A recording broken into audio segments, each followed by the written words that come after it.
Hi, my name's Leo and I'm a boat builder and a sailor. A few years ago I bought a very old and quite famous wooden sailing boat for the price of $1, and since then I've been rebuilding that boat from the keel up with the help of a lot of amazing people. Now I've been feeling for a while that I need to communicate what's actually going on in the workshop on the boat, but it's been hard to know how to do that. Now, I think that from the videos I've been putting out, it might look like we're kind of plodding along fairly comfortably, just doing jobs and slowly working towards launch. But actually, the truth is that things here are more stressful, more hectic, and more critical than they've ever been. In some ways, this channel is struggling a little bit, although we have really fantastic support from you guys, from our audience, which I'm so grateful for. Our views and subscribers have been pretty steady, not really been going up for quite a long time, while the number of people being paid to work on the boat and the general costs associated with the project have been going up steadily for a number of years. For this reason, and also because I think it's really important for my mental health, I'll talk more about that later, I'm determined to move this project forward fast enough that we're able to actually launch and sail Tally-Ho properly this summer, in the hope that launching and sailing the boat will keep the videos engaging and attract a wider audience. If we don't manage to sail the boat properly this summer, we might have to wait until next summer, and another winter doing the same projects in the yard would be really hard. Now, this self-imposed deadline has led to such increased activity and increased project management work that it's been really difficult to keep up with everything, keep it all on track, let alone keep it all documented. Just to sort of illustrate the point and to catch you guys up with where we are now, here's a quick list of some of the jobs that we've been working on recently that haven't been in videos yet. So we've been prepping the hull for anti-fouling paint, which includes coating all of the metalwork. We've been cleaning the prop. The prop has been lapped onto the prop shaft and is ready to be coated with its own special protection. We've put stuffing into the stuffing box. We've been doing the final coats of paint on the top sides. So wait, is it tip and roll or tip and I forget? What is it? I'm rolling. Bailey's tipping. Put it together. Rolling and tipping. That's what you got. We've been prepping to paint the cove line. We've still got to mount the deck fairleads, the cleats, the pad eyes for the sheets and for the backstays. We've still got to finish designing and make the bow roller and anchor assembly. We are in the process of recoating and protecting the original jibe buffer or sheet horse. I've still got to carve the boat's name in the transom. We still got to mount the stern light. We have been designing the tiller, which has been cast, and we've been working on fitting it, but it's not finished yet. We've still got to design and make the trim tab lever arm for the self-steering and actually design and arrange and fabricate the whole self-steering mechanism. We've been designing the boom gallows and we're just about starting to get those made. We have installed the wire glands in the deck. We've made the light boxes for the nav lights. We've made chocks on the deck, which the dinghy will fit into, and installed pad eyes to lash it down. We have got a cover made for that main skylight hatch. The rest of the covers are in progress. We have designed the belaying pins and they are in the process of being made. We've still got to make the shear poles. We've still got to sand down the entire deck, do a lot of detail work, add more varnish to various things around the deck, a lot more to the transom. We have made the belays for the whisker stay tackles. We've still got to do the belay for the bobstay tackle, and that brings us fairly nicely onto rigging. In terms of the rig, there's a lot of blocks to make. All the blocks with the metal straps are in progress. The lower shrouds and the forestay are rigged, but we've still got to rig the jib stay and the topmast stay. After we put the topmast up last time, we had to take it down because we only put it up to measure the topmast shrouds. Then we had to take it down to finish the topmast shrouds. They're finished, but they got to be re-rigged. We've still got to rig the bobstay for the bowsprit and the tackle for that. Same with the whisker stays or bowsprit shrouds. We've got to rig all the headsail halyards, the main halyards, throat and peak. We've got to rig the running backstays, the topping lifts, the main sheet, the headsail sheets. We've got to set up the jibe buffer, rig the ratlins, and we've got to rig all the tackles, the purchases for all of those halyards. So lots to do in the rig. What about down below?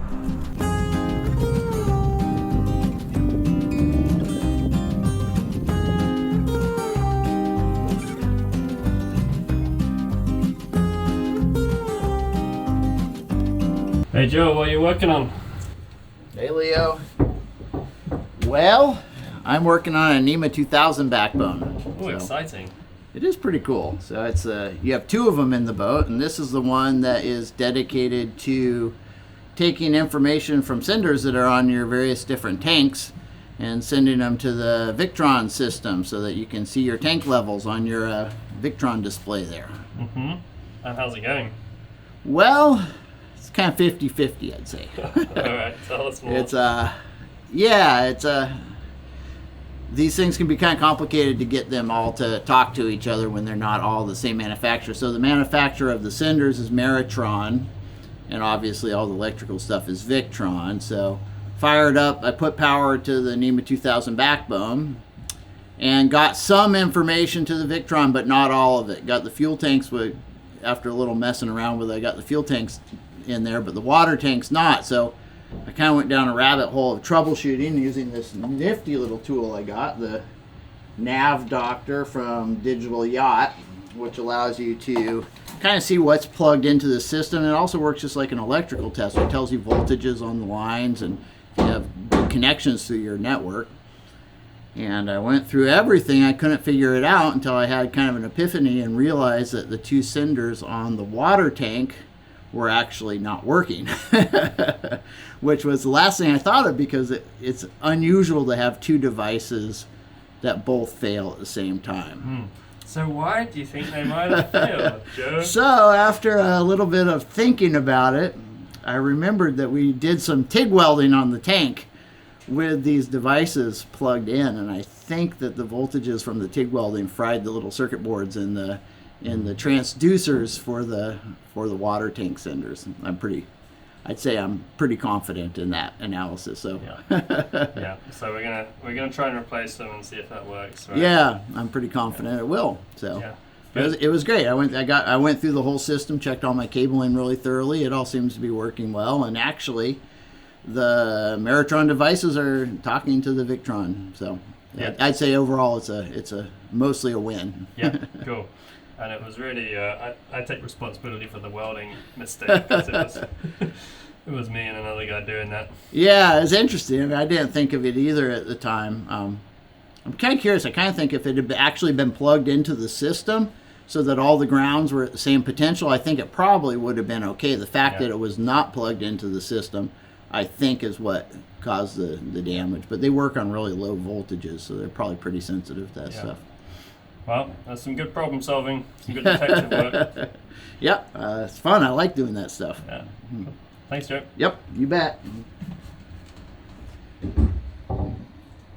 So there's been a lot going on in here and there's still a lot left to do. The switch panel behind me is coming along really well. It's got its labels on now and it's all operational. We've been working on wiring up the Nema 2000 system, which connects all the instruments and talks to the computer. That is nearly complete. Also working on the Ethernet system, which connects the radar and the depth sounder. The navigational computer has been connected and is running.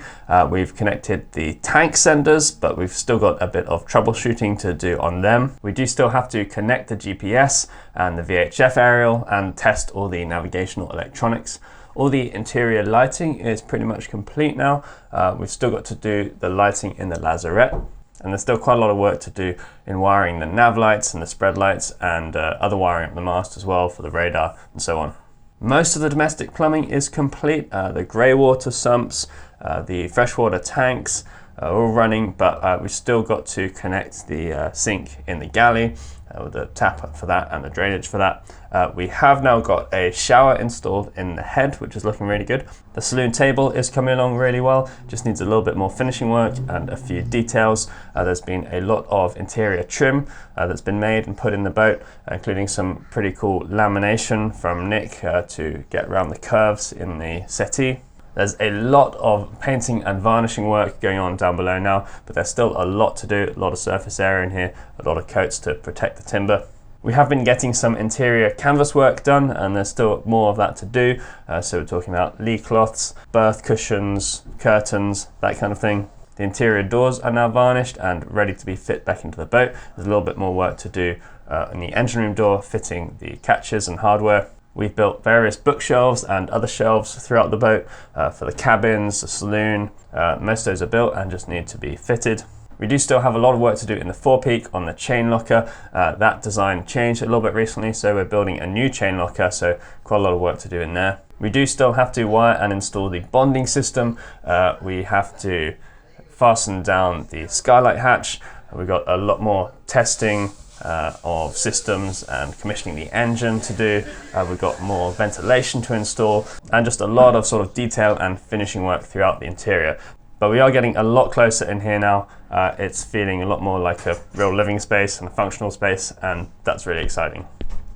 As well as all that, we've got the Capstan project, which is a complex project in its own right, and there's various things happening here to do with that, including the Capstan base, the plinth, the spurling pipe, the chain guide and chain stop, and the chain locker, the chain roller, various things to do with the Capstan. The Capstan itself is with Keith Rucker in Georgia. You've probably been following his videos, hopefully, and then the motor arrangement is with Webster's Boat Machinery in the UK.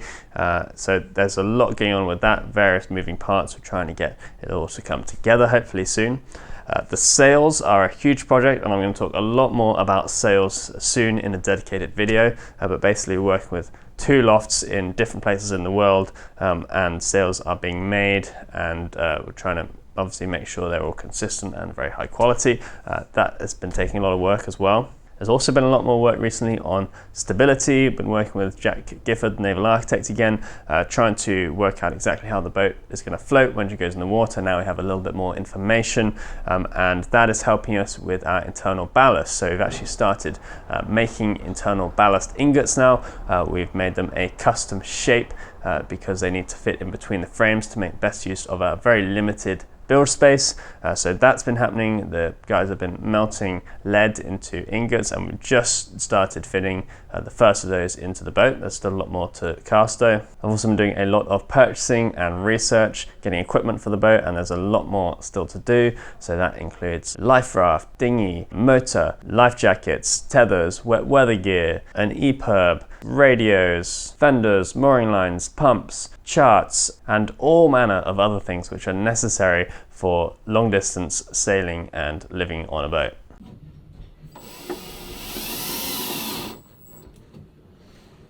The old backwards drill, huh? Oh my god, that was a shocker. The old backwards drill, and check this one out. The old squat backwards drill. Hey, do you want to take a sec to tell us what you're doing? Yeah.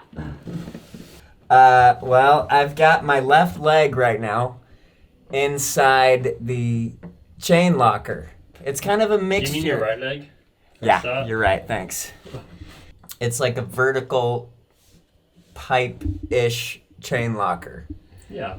I'm calling it the chain chimney. Okay. And that's what's important. Yeah.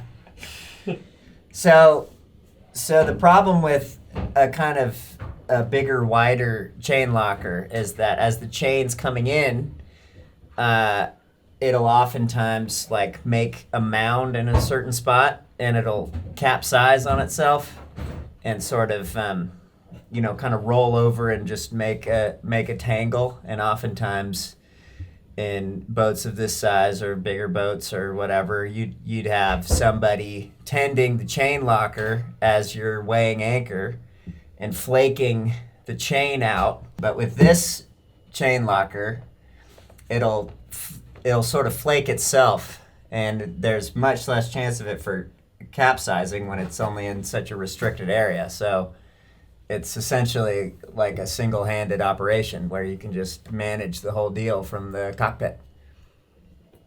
From the deck. From the deck.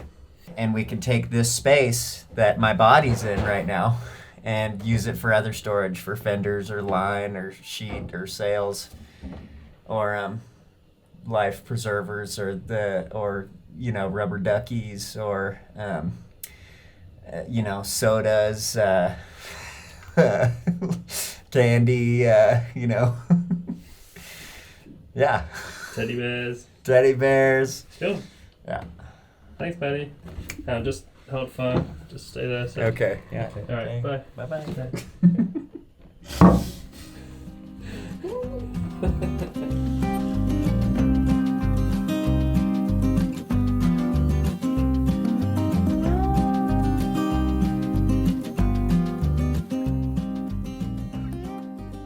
So those are just some of the jobs which we've been working on and which need to be finished before we can go sailing this summer. And that's not to mention actually launching the boat, testing the systems, starting the engine, testing the hybrid, rigging the sails, going out for sail trials to make sure everything works, probably re-rigging a bunch of stuff that we find doesn't work quite as well as we'd thought. But anyway, with all these jobs going on, I've been finding it really hard to document everything well. And I'm not complaining, it's my fault.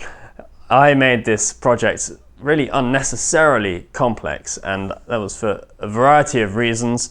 My own perfectionism, which is definitely a bad thing sometimes, and then also just the pressure of having everyone, many people around the world seeing my work and seeing what we're doing here, and just wanting to really try and maintain a high standard of work, a high standard of video. All that, of course, combined with the complexities of trying to fund this project through social media. Now, managing all that just takes so much time and effort.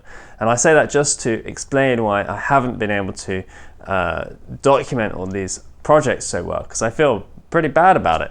And I have tried getting other filmmakers, editors on board, but what I found is that it really takes someone with a deep wooden boat knowledge and also storytelling skill and editing skill and a lot of time to actually make these videos up to the standard that I want them to be at.